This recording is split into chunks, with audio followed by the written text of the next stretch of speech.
kabalo sa tanan.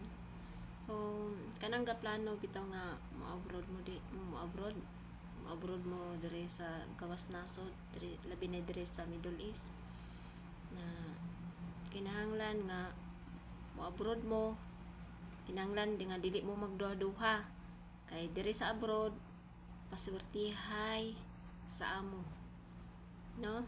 Paswertihay sa amo munang hugot bakos no kung nagplano mo nga mo-abroad kay dili lalim nga malayo sa pamilya, no? Nga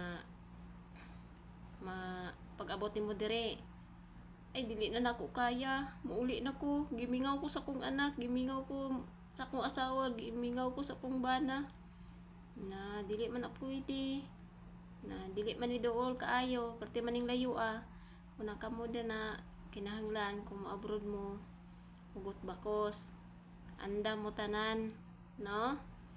Makapagsapalaran diri sa gawas nasod kay kung kulang mo o kanang kuan sa iyong kaugalingon na ayaw na lang mo pag tugatugag abroad kay arabay amo diri nga dili jud ka makakuan, dili jud ka makagamit og cellphone, unya ra ka makagamit og cellphone ug human na sa imong trabaho ug napoy mga amo nga makagamit og cellphone, no? So dili pareho ang mga amo diri, na mga buotan, apoy mga salbahis mo na paswerte.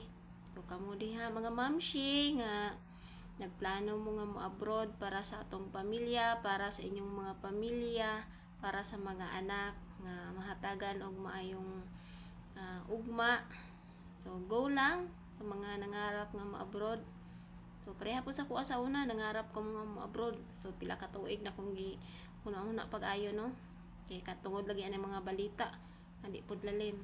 So ang giingon lang nako sa kong kagalingon na lahi-lahi tag swerte, no?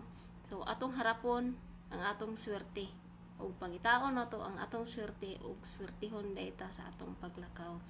Ampo lang ta kanunay, mao lang gyud na atong sandata.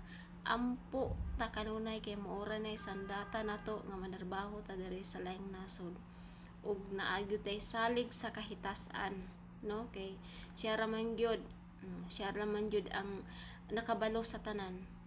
So daghang salamat og mao lang to. Daghang salamat.